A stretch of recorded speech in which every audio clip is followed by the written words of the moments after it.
It had been a horrible month to say the least. I was putting my car into the dealership because the check engine light was on before my vacation, and after that it still took them 2 more weeks to figure out what was going on. They were kept on pushing me to get a rental, but I wasn't too sure about it just because I don't like driving other people's cars. So finally I did it on Monday. I woke up to see, for some reason, a storm had taken over, an Arizona night, and a tree fell on top of the roof. So wasn't having the best morning. In 2 hours I had to go into work. So I get there, and Louie greets us all with a good morning and asks us how our weekend was. He was really invested in our personal lives too. He liked getting to know us.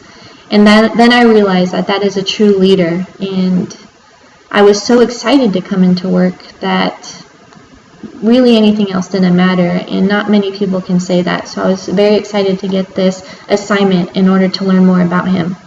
A little bit about Louie Calderon is that he's worked for the Diamondbacks ever since it opened. He was an ASU alumni, and he's worked at his current job, which is the operations manager of the ticketing department, for 5 years. So why I wanted to interview him was just to learn more about him, and hopefully he got from my interview is some praise, because I do truly like coming into work all the time, and I look up to him. So basically in chapter 1, what it talks about is being a leader versus being a manager, and I really took this to heart when I was thinking of who I wanted to interview, because what I realized about Louie was he does motivate and inspire above all else. So my questions had a lot to do with that, and what I'll be talking about is his personal leadership style and what motivates him, the methods he used in difficult situations, and the advice that he wants to give to us future leaders. So let's start. What I first asked him was, how would you describe your personal leadership style? And he said to treat people with respect, first and foremost. And then you need to get your hands dirty. You need to do their job sometimes too, just to show them that you can and you're not afraid to. And also have empathy, but meet goals. There is a balance. Next, he told me what methods he used to gain the loyalty of his employees. And what I mean by that is there has been people that have worked there ever since day one, and they tell me that he is the best manager they ever had, and they will continue to work for him until they can no longer do it. And most of these people have been retired, and they just love the social aspect of it, and he gives them a nice place to come to. But what he does to keep these employees is he just keeps things light. He knows that a lot of these people, this is their second job also, and so they want something fun to do. And he also makes it a family atmosphere. We have potlucks there. We know about everyone and kind of what they're doing. So it's a lot of fun.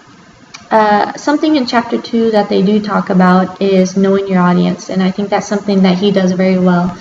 And what he does is fulfill their expectations when they come to work, and knowing that there is standards, but you can have fun with it also. Now, what I also discussed with him was some difficult situations that he's had to overcome.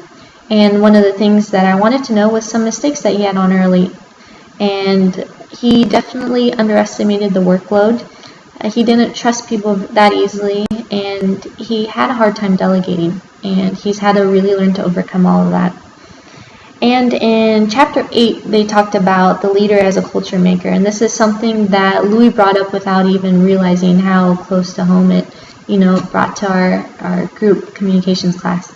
The biggest challenge that he had as a leader today, he said, was culture is more important than leadership. And that's not for everybody thinks that, but that is such a major part of it. So you're wanting to develop that shared meaning of how to get the job done, and he does a very good job of that. And also what he did, I asked him how does he resolve conflict, and he says he likes to listen to both sides and just try to settle it with him first before he has to go to HR. Now, lastly, the biggest challenges that he thinks of being a leader of today is he's trying to cultivate people in the job, and he wants people to grow. So he kind of tailors it to each different person, and hopefully they grow in their job. And it carries on to whatever they want to do in their life. And lastly, I asked him for advice, and so quickly wrapping up, I asked him, what do you believe is a good trait for a leader to possess? And he said, be humble. You're not just your title.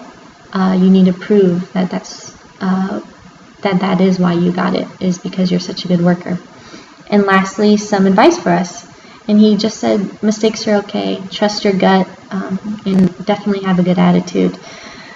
So what I went over is his leadership styles, the difficult situations that he had, and some advice that he gave to us. And it was such a pleasure talking to him, and I do really enjoy him, and at some point I would love to have him as a mentor. He told me about his own mentorship, and he has someone that he's had for 10 years that he can easily go to. So I want to thank you all for listening, and I hope that this gave you as much joy to listen to as it did for me. Thanks.